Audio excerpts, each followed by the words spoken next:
नमस्कार दोस्तों, स्वागत है आप सभी का आपके अपने विश्वसनीय एजुकेशनल प्लेटफॉर्म तारा गुरुकुल पर। दोस्तों और मेरे एलएलएम विद्यार्थियों, जैसा कि आप सभी जानते हैं, पेपर बड़े नजदीक आ गए हैं और सेमेस्टर वाइज जो है चीजों को हम शुरुआत करने लगे हैं। तो दोस्तों आइए एलएलएम फर्स्ट सेमेस्टर की शुरुआत करते हैं बड़े ही अच्छे तरीके से। तो दोस्तों इसमें हमने आज कॉन्स्टिट्यूशन ऑफ इंडिया में जो हमारा एलएलएम में पेपर कोड L1001 है, उसकी तैयारी को हम शुरुआत करते हैं। तो दोस्तों कॉन्स्टिट्यूशन में जो हमारा फर्स्ट सेमेस्टर में आता है एलएलएम में, उसमें आर्टिकल्स ज्यादा पूछे जाते हैं और साथ में लेटेस्ट और रेलिवेंट केस लॉज को भी पूछा जाता है। तो दोस्तों आइए, ये जो है हमने आज एक कंसेप्ट स्टार्ट किया है जिसमें स्टेट यानी आर्टिकल 12 के बारे में हम जानेंगे। आर्टिकल 12 क्या कहता है और स्टेट की क्या डेफिनेशन है, इसको हम जानेंगे। तो दोस्तों आइए बिना किसी देरी के साथ शुरुआत करते हैं। तो दोस्तों master note on concept of state. दोस्तों स्टेट की क्यों आवश्यकता है, क्यों हम जानना चाह रहे हैं, पहले हम वो बता देते हैं। दोस्तों देखिए स्टेट क्यों इंपॉर्टेंट है, why article 12 is so important. क्योंकि हमारा तो आर्टिकल 14 15 इस तरह से हमारे शुरू होते हैं जो हमारे अधिकारों को बताते हैं, लेकिन आर्टिकल 12 क्यों इंपॉर्टेंट है जान लेते हैं। देखिए दोस्तों, fundamental right are most mean to be protect the citizen from unfair actions of the government. तो सिटीजन्स को प्रोटेक्ट करते हैं जो कि अनफेयर एक्शंस होते हैं गवर्नमेंट के। They are not meant for private fights between two citizens. ये बेसिकली प्रोटेक्ट करते हैं unfair action of the government को। आपस में सिटीजन्स को प्राइवेट फाइट के लिए यूज नहीं किए जाते। इसीलिए फंडामेंटल राइट्स केस जो होंगे, जो सुप्रीम कोर्ट में हमारे को राइट्स अगर हम एंटेल करते हैं, तो आर्टिकल 32 कहता है कि you can only file a fundamental right in the Supreme Court if your rights are broken by the states. Now the point is state क्या है। देखिए दोस्तों, अब हम कोई भी एक केस लेके जाते हैं या हम किसी राइट्स के अगेंस्ट, हम जो है फंडामेंटल राइट्स के अगेंस्ट कोई भी इशू करेंगे, तो उसमें हमारे को स्टेट के अगेंस्ट जो है, अगर राइट ब्रोकन हुआ है, स्टेट के अगेंस्ट, स्टेट के द्वारा अगर कोई राइट ब्रोकन हुआ है, तो ही हम उसमें आगे जाते हैं। लेकिन इंपॉर्टेंट बात यह है स्टेट की डेफिनेशन में क्या आएगा। तो आर्टिकल 12 जो है स्टेट की डेफिनेशन को डिफाइन करता है। तो दोस्तों आते हैं स्टेट की डेफिनेशन, जो कि एग्जाम में काफी जो है इंपॉर्टेंट क्वेश्चन है। जैसा भी आप एलएलएम में जानते हैं, सीसीएस यूनिवर्सिटी का अगर आप एग्जाम देते हैं तो आपके पास मल्टीपल ऑप्शंस आते हैं कि ये क्वेश्चन आप इन दोनों में से एक कर सकते हैं, इन दोनों में से एक कर सकते हैं। तो उस तरह से ये क्वेश्चन आपको 100% एग्जाम में मिलता ही मिलता है, क्योंकि ये थोड़ा टेक्निकल भी है। तो आर्टिकल 12 के अंदर लिखा है स्टेट। स्टेट में क्या है, देखिए कुछ डेफिनेशन में एक्सप्लिसिट दे दिया है कि ये चीज स्टेट में आएंगी, लेकिन साथ में हमें एक चीज और दी, अदर अथॉरिटीज। पढ़ लेते हैं पहले। First, the central government and the parliament of India, ये स्टेट की डेफिनेशन में आया। यानी अगर कोई भी फंडामेंटल राइट इस अथॉरिटी के द्वारा ब्रीच किया जाएगा, ब्रोकन किया जाएगा, तो हम आगे सुप्रीम कोर्ट में अपनी गुहार लगा सकते हैं। सेंट्रल गवर्नमेंट पार्लियामेंट में president of India, prime minister, union cabinet, all central ministers, ministers of defence ministry. It includes all central development departments like income tax, central law enforcement agencies etcetera. क्यों? क्योंकि दोस्तों ये central wing है, executive wing है, legislative wing जो है Lok Sabha, house of people, and Rajya Sabha दोनों आ जाते हैं, काउंसिल ऑफ द स्टेट्स। तो ये हमारा सेंट्रल गवर्नमेंट और पार्लियामेंट ऑफ इंडिया फर्स्ट, इसमें कोई डाउट नहीं रहता हम लोगों को, ये जानकारी हमें रहती है। Now state government and state legislature, governor of the state, chief minister, state cabinet, state level department, state police, forest force department, state revenue department, ये सारे डिपार्टमेंट जो हमारे स्टेट से रिलेटेड है। इसमें भी कोई इश्यूज नहीं रहता, जैसे कि विधानसभा और राज्यसभा, विधान परिषद, ये जो है हमारे स्टेट लेवल पे होते हैं। तो यहाँ तक कोई दिक्कत नहीं रहेगी। अब आ जाते हैं all local authorities like municipal corporation, panchayat, district boards etcetera. तो जो बीसीडी एमसीडी ये सारे जो है हमारे आ जाते हैं। जैसे डेवलपमेंट इंफ्रास्ट्रक्चर ट्रस्ट आ जाती हैं, जैसे पोर्ट ट्रस्ट आ गए, डीडीए डीडी डेवलपमेंट अथॉरिटी आ गया, रीजनल इंडस्ट्रियल डेवलपमेंट कॉर्पोरेशन, आरआईडीसी भी आ गया। तो ये सारे मेरे ऑल लोकल अथॉरिटीज है। लोकल अथॉरिटीज की डेफिनेशन जनरली पता भी होती है। तो दोस्तों अब अदर पॉइंट पे आते हैं, अदर अथॉरिटीज। यहां हमें जो है क्वेश्चंस हमसे आस्क करता है, साथ में हमसे केस लॉ भी पूछता है। तो स्टेट की डेफिनेशन में एक समरी बनाते हैं, तो आर्टिकल 12 कहता है जी सेंट्रल और गवर्नमेंट और पार्लियामेंट ऑफ इंडिया आ जाएगा, स्टेट गवर्नमेंट स्टेट लेजिस्लेचर आ जाएगा, all local authorities like municipal corporation, panchayat, district boards और ट्रस्ट अथॉरिटीज और डेवलपमेंट एंड इंफ्रास्ट्रक्चर ट्रस्ट, ये सारी चीजें हमारी स्टेट की डेफिनेशन में आ जाएंगी। यहाँ तक क्लियर भी है। अब बात आ जाती है अदर अथॉरिटीज की। Other authorities within India और under the control of government of India. अब इसमें कैसे कैसे कैसे कैसे डेवलपमेंट्स आए हैं धीरे धीरे। ये कहते हैं जी अदर अथॉरिटीज, यानी कि अब इसमें जो रूल लिया गया है वो मैं वो बताता हूँ। अडजम जनरिस का रूल लिया है इसमें। इसमें कहते हैं सेम काइंड जैसा चीजें पकड़ लो। तो इन्होंने शामिल किया statutory corporation, nor governmental formats created by direct act of parliament, जैसे लाइफ इंश्योरेंस कंपनी है, ओएनजीसी है, ये सारे मेरे स्टैट्यूटरी कॉर्पोरेशंस हैं। अब बात आती है गवर्नमेंट कंट्रोल सोसाइटीज, जैसे bodies registered under societies registration act, companies they are entirely on the government funds and operate under strict state commands, जैसे council of scientific and industrial research, CSIR, government engineering colleges. तो ये सारे other authorities में इन्होंने शामिल किए। अब आ जाते हैं केस लॉज। तो ये दो मोस्ट फेमस केस लॉ हैं जो कि आपसे पूछा भी जाएगा कि एक या दो केस लॉ आप जो है स्टेट की डेफिनेशन से जो रिलेट करते हैं उसको बताइए। तो सन 1979 में RD Shetty versus international airport authority का केस था। इस केस में क्या हुआ दोस्तों, इस केस में जो जस्टिस हैं PN भगवती, उन्होंने एक ब्रिलियंट टेस्ट किया कॉल्ड एजेंसी और instrumentally test. He said if an organization act as an agent of the government it is a state. तो इसीलिए इन्होंने इस 5 टेस्ट को किया। Money, government give it all money और शेयर कैपिटल। दूसरा कंट्रोल, गवर्नमेंट का administrative control over its daily decision. Work, is the work daily high importance to public and related to government duties. History, was it originally a government department that was turned into a company? Monopoly, does the government give it a protected monopoly status as no one can else complete? तो कहने का मतलब इस case में जज साहब ने ये कुछ टेस्ट किए और एजेंसी और इंस्ट्रूमेंटली टेस्ट के बेस पर बोला गया कि अगर कोई भी ऑर्गेनाइजेशन है, अगर वो एक्ट करती है as an agent of the government, अगर वो एजेंट ऑफ द गवर्नमेंट का एक्ट करती है तो वो हम स्टेट की डेफिनेशन में काउंट करेंगे। अब अगला केस आया 1981 में, अजय हासिया एंड खालिद मुजीब। इस केस में क्या हुआ दोस्तों, case involved a regional engineering college. College argued that it was just a registered society, not a governmental body.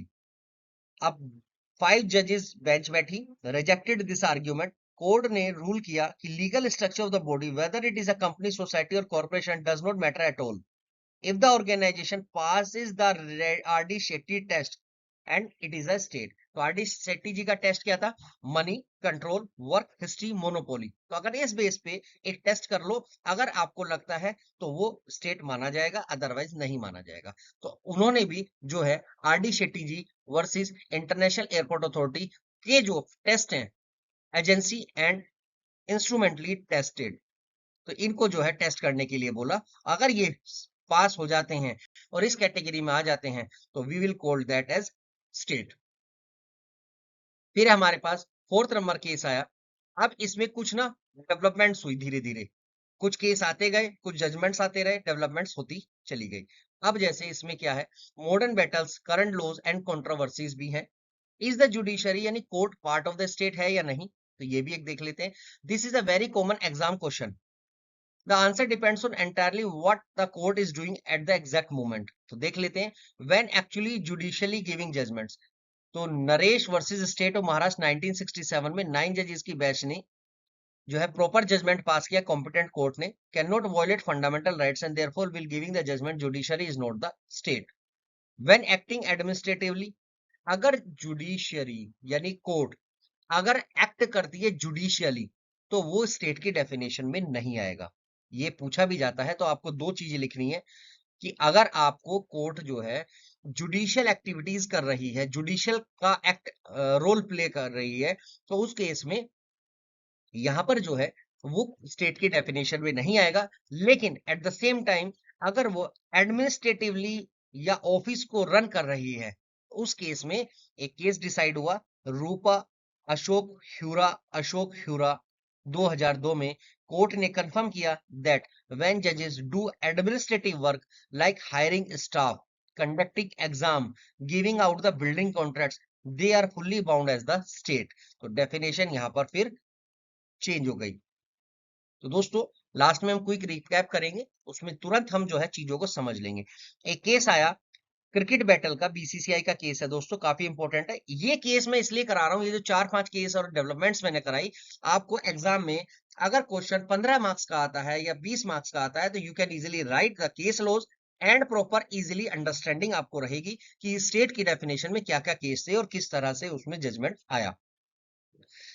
Can a private sports body with a massive power be called as state? तो Zee Telefilms versus Union of India 2005 का case था। इसमें 5 जजों की bench ने looked closely at BCCI cricket board. The court held BCCI is not the state under article 12 because it gets no government money, it has no government shares and state does not control its daily management.